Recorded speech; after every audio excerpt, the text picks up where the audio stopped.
GST നികുതി ഇളവിന്റെ പ്രയോജനങ്ങൾ ഉപഭോക്താക്കൾക്ക് ലഭ്യമാകണമെന്ന് കേന്ദ്ര സർക്കാർ. പുതിയ നിരക്കുകളായ 5%, 18% എന്നിവ സെപ്റ്റംബർ 22 മുതൽ പ്രാബല്യത്തിൽ വരും.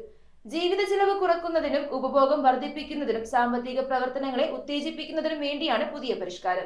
GST നികുതി ഇളവിന്റെ പ്രയോജനങ്ങൾ ഉപഭോക്താക്കൾക്ക് ലഭ്യമാക്കണമെന്ന് കേന്ദ്ര സർക്കാർ. ഇളവിലൂടെ ലഭിക്കുന്ന നേട്ടങ്ങൾ കമ്പനികൾ പിടിച്ചുവെക്കരുതെന്നും നികുതി ഇളവിന് മുൻപും ശേഷവുമുള്ള വില നിലവാരം സൂക്ഷ്മമായി നിരീക്ഷിച്ചു വരികയാണെന്നും ആവശ്യമെങ്കിൽ ഇടപെടലുണ്ടാകുമെന്നും കേന്ദ്ര ധനകാര്യമന്ത്രി നിർമ്മല സീതാരാമന്റെ സോഷ്യൽ മീഡിയ പ്ലാറ്റ്ഫോമായ എക്സിൽ അറിയിച്ചു. നികുതി ഇളവിന്റെ പ്രയോജനങ്ങൾ ഉപഭോക്താക്കൾക്ക് കൈമാറുമെന്ന് വിവിധ വാണിജ്യ സംഘടനകളും അസോസിയേഷനുകളും ഉറപ്പു നൽകിയിട്ടുണ്ട്. പുതിയ നിരക്കുകളായ 5%, 18% എന്നിവ സെപ്റ്റംബർ 22 മുതൽ ഇൻവോയ്സുകൾ തയ്യാറാക്കുമ്പോൾ ഉൾക്കൊള്ളിക്കുന്നതിനായി ഇന്ത്യൻ കമ്പനികൾ അവരുടെ സിസ്റ്റങ്ങൾ ഉടനടി അപ്ഡേറ്റ് ചെയ്യണമെന്നും സർക്കാർ അറിയിച്ചു.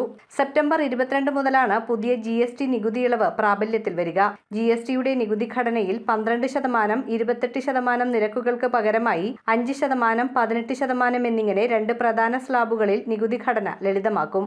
ആഡംബര ലഹരി ഉൽപ്പന്നങ്ങൾക്ക് 40% പ്രത്യേക സ്ലാബും ഉണ്ടാകും. ജീവിത ചിലവ് കുറയ്ക്കുന്നതിനും ഉപഭോഗം വർദ്ധിപ്പിക്കുന്നതിനും സാമ്പത്തിക പ്രവർത്തനങ്ങളെ ഉത്തേജിപ്പിക്കുന്നതിനും വേണ്ടിയാണ് പുതിയ പരിഷ്കാരം നടത്തിയത്.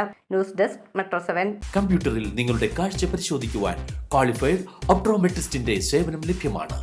KR opticals, near federal bank, Palluruthy. Specs world, opposite TB hospital, Karuvelippady.